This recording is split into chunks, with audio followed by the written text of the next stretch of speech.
কলেজে আসতেই লক্ষ্য করলাম ক্লাসমেটরা সবাই আনন্দ উল্লাসে মেতে আছে। লিজান আমাকে দেখেই বলে উঠল, কিরে বন্ধু, কই থাকিস? কাল রাত থেকে তোকে ফোন দিয়ে যাচ্ছি, আর তুই ফোন ধরছিলি না কেন? আমি বললাম মুড ভালো নেই। আচ্ছা বাদ দে এসব কথা, তোরা তাহলে যা, আমার একটু প্রিন্সিপাল স্যারের সঙ্গে দেখা করতে হবে। লিজান বলল, কি বলছিস এসব? আমরা যাব মানে? তুই যাবি না আমাদের সঙ্গে? আমি বললাম, না রে, মন ভালো নেই, তোরাই যা। তারপর প্রিন্সিপাল স্যারের কাছ থেকে টিসি নিয়ে বাইরে বের হতে হৃদিতার সঙ্গে দেখা হয়ে গেল।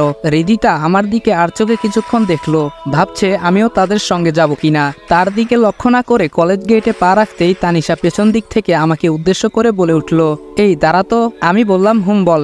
তানিশা বলল, তুই কি আমাদের সঙ্গে যাচ্ছিস? আমি বললাম, আমি গেলে কি সমস্যা? তানিশা বলল, না মানে লিজান যে বলল তুই নাকি শিক্ষা সফরে আমাদের সঙ্গে যাচ্ছিস না। আমি বললাম, হুম সেটাই, আমি যাচ্ছি না, তোরা ভালোভাবে যাস। এই বলে চলে আসতে যাব, এর মধ্যে তানিশা বলে উঠল, তাহলে তোর কাছে ব্যাগ কেন?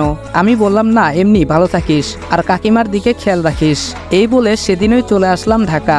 অপরদিকে কলেজ থেকে তানিশা, হৃদিতা তারা শিক্ষা সফরে সবাই আনন্দ উল্লাসে মেতে আছে। এর মধ্যে হৃদিতা কেন জানি একজনকে মনে মনে খুঁজতে লাগলো, যদিও তাকে ঘৃণা করে, তারপরও একজনের শূন্যতায় তার খারাপ লাগছে।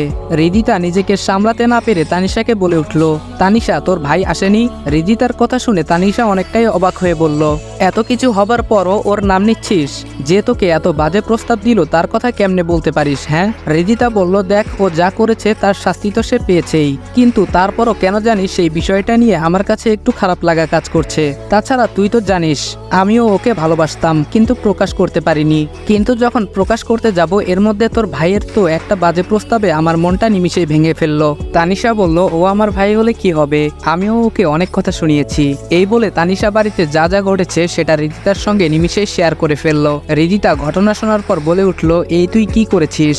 মানুষ মানেই তো ভুল, আর ও যা করেছে তার প্রাপ্য শাস্তিও দিয়েছি। যাই হোক, বোন হিসেবে তোর এসব কথা বলা একদমই ঠিক হয়নি, সরি বলে নিস। হৃদিতার কথা শুনে তানিশাও বুঝতে পারলো সেদিন তার এসব কথা বলা ঠিক হয়নি। হাজার হোক ভাই তো, যদিও রক্তের সম্পর্ক নেই, তারপরেও রক্তের সম্পর্কের চেয়েও তো কম না। তানিশাও মনে মনে ঠিক করলো বাড়িতে গিয়ে সরি বলে সব সমাধান করে নিবে। গজনী অবকাশে গিয়ে বাস থামলো, বাস থেকে সবাই নামলো। হৃদিতার কেন জানি মন থেকে আনন্দের অনুভূতিটা আসছে না। যতই হোক, একটা মেয়ের পিছনে যদি কোনো ছেলে 2 বছর শুধু প্রেম নিবেদন করেই যায়, সে মেয়ে যতই পাথর হোক না কেন সেই ছেলেটার প্রতি কিছুটা হলেও আবেগ কাজ করবে। সেদিক থেকে হৃদিতাও ব্যতিক্রম নয়। তানিশা বলল, এই হৃদিতা কি ভাবছিস? হৃদিতা অন্যমনস্ক হয়েই বলে উঠল, না কিছু না। তানিশা বলল, তাহলে বাসে একা বসে আছিস কেন? বাস থেকে নামতেই সামনে দুর্জয় লাল গোলাপ ফুল নিয়ে দাঁড়িয়ে আছে। হৃদিতা সেদিকে না তাকিয়ে দুর্জয়কে পাশ কাটিয়ে চলে আসতে যাবে, এমন সময় দুর্জয় বলে উঠল, হৃদিতা দাঁড়াও। হৃদিতা বলল, কেন? দুর্জয় বলল, না মানে এই ফুলগুলো তোমার জন্য নিয়ে আসছিলাম, তাই ফুলগুলো এখন তোমাকে দিতে আসছি।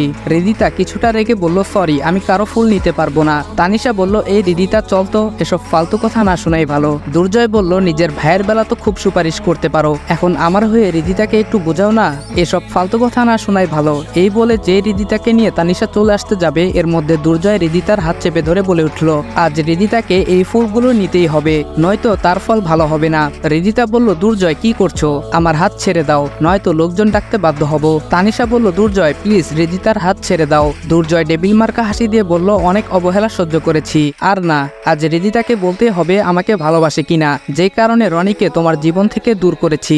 এখন তো তোমার মনে রনির জন্য কোনো অনুভূতি শিহরণ জেগে নেই। হুট করে দুর্জয় এসব কথা বলবে সেটা হৃদিতা কখনো কল্পনাও করতে পারেনি। হৃদিতার সঙ্গে তানিশাও অবাক হয়ে বলল, তার মানে এসব তোর সাজানো নাটক ছিল?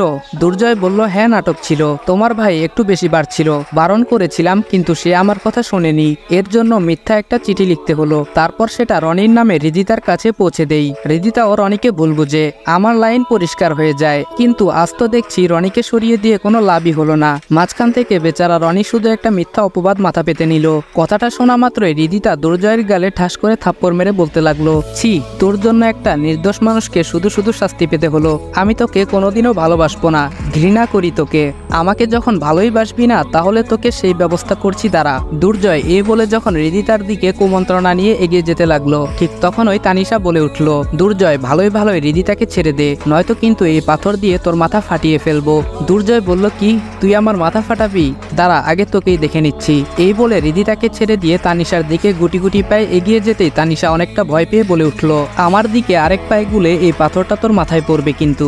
তানিশা ভয়ে প্রায় কান্না করার অবস্থা। দুর্জয় তানিশার কোনো কথায় কর্ণপাত না করে তানিশার দিকে যেতেই দুর্জয়ের চোখে সজোরে পাথরটি আঘাত করে। সাথে সাথেই দুর্জয় চোখ ধরে মাটিতে বসে পড়ে।